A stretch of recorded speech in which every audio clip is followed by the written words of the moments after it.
இனி அடுத்த தொகுதி அம்பத்தூரை பார்த்துட்டோம். அடுத்து என்னன்றது மிக முக்கியமான தொகுதியா இருக்கும்னு நினைக்கிறேன். என்ன தொகுதியை சொல்ல போறீங்க மார்ட்டின்? அடுத்து பார்க்க போகிறது ஆவடி சட்டமன்ற தொகுதியை தான் நம்ம பார்க்க போகிறோம். ஆவடி எடுத்துக்கிட்டோன்னா திமுக சார்பாக அமைச்சர் சாமு நாசர் போட்டியிடறதுக்கான வாய்ப்புகள் இருக்குது.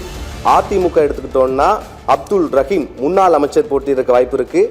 தாவேகா சார்பாக மணிகண்டன் போட்டியிடறதுக்கான வாய்ப்பு இருக்குது. நாம் தமிழர் கட்சி எடுத்துக்கிட்டோன்னா மருத்துவர் புனிதா சண்முகம் போட்டியிடறதுக்கான வாய்ப்புகள் இருக்குது. அதாவது ஆவடி மிக முக்கியமான தொகுதிங்க. ஏன்னா அமைச்சருக்கு தொகுதி திமுக சார்பில் நாசர் இருக்கிறார். மீண்டும் அவருக்கு தான் வாய்ப்பு இருக்கும் என்றால் அவர் அமைச்சராக இருந்திருக்கிறார். நிச்சயம் விட்டு கொடுக்க மாட்டார் தொகுதியை. எனவே அவர் தான் இங்கு போட்டி. அதே போல அஇஅதிமுக அப்துல் ரஹீம் போட்டியிட வாய்ப்பு. நாம் தமிழர் சார்பிலே புனிதா சண்முகம் அறிவிக்கப்பட்டிருக்காங்க தொகுதியிலே. எனவே ஆவடி தொகுதியிலே புனிதா சண்முகம். அதே போன்று அடுத்ததாக நீங்கள் பார்த்தீங்கன்னா தாவேகா சார்பிலே மணிகண்டன் போட்டியிடுவதற்கான வாய்ப்பு இருக்கிறது.